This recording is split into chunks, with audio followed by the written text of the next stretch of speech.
बुधाय नमः। ॐ बुधाचिताय नमः। ॐ सौम्याय नमः। ॐ सौम्यचित्ताय नमः। ॐ शुभप्रदाय नमः। ॐ दृढव्रताय नमः। ॐ दृढफलाय नमः। ॐ श्रुतिजालप्रबोधकाय नमः। ॐ सत्यवासाय नमः। ॐ सत्यवचसे नमः। ॐ श्रेयसां पतये नमः। ॐ अव्ययाय नमः। ॐ सोमजाय नमः। ॐ सुखदाय नमः। ॐ श्रीमते नमः। ॐ सोमवंशप्रदीपकाय नमः। ॐ वेदविदे नमः। ॐ वेदतत्त्वज्ञाय नमः। ॐ वेदान्तज्ञानभास्वराय नमः।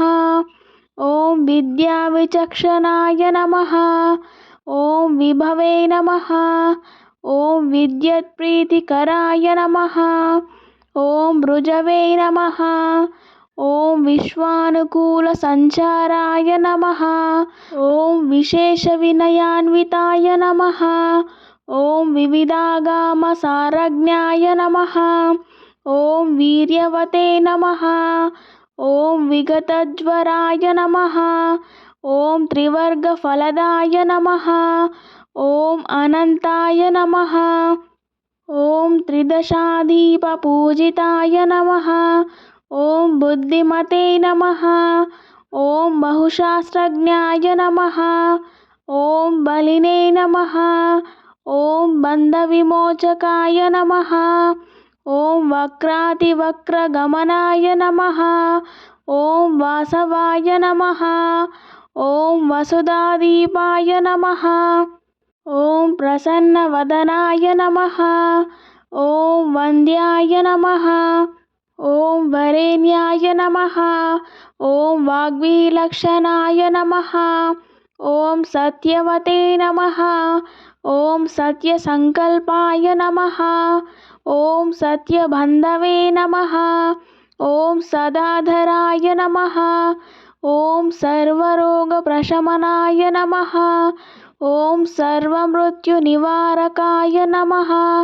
ॐ वाणिज्यनिपुणाय नमः। ॐ वश्याय नमः। ॐ वाताङ्गाय नमः। ॐ वातरोगहृते नमः। ॐ स्थूलाय नमः। ॐ स्थैर्यगुणाध्यक्षाय नमः। ॐ स्थूलसूक्ष्मादिकारणाय नमः। ॐ अप्रकाशाय नमः। ॐ प्रकाशात्मने नमः। ॐ घनाय नमः। ॐ गगनभूषणाय नमः। ॐ विधिस्तुत्याय नमः। ॐ विशालाक्षाय नमः। ॐ विद्वज्जनमनोहराय नमः। ॐ चारुशीलाय नमः। ॐ स्वप्रकाशाय नमः। ॐ चपलाय नमः। ॐ जितेन्द्रियाय नमः। ॐ उदजमुखाय नमः। ॐ मखस्तकाय नमः। ॐ मगधाधिपतये नमः। ॐ हरये नमः। ॐ सौम्यवत्सरसञ्जाताय नमः। ॐ सोमप्रियकराय नमः। ॐ सुखिने नमः। ॐ सिंहाधिरूढाय नमः।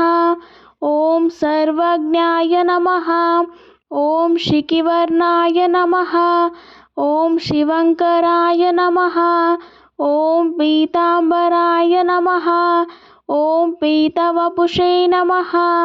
ॐ पीतच्छत्रध्वजाङ्किताय नमः। ॐ खड्गचर्मधराय नमः। ॐ कार्यकर्ते नमः। ॐ कलुषहारकाय नमः। ॐ आत्रेयगोत्रजाय नमः। ॐ अत्यन्तविनयाय नमः। ॐ विश्वपावनाय नमः। ॐ चाम्पेयपुष्पसङ्काशाय नमः।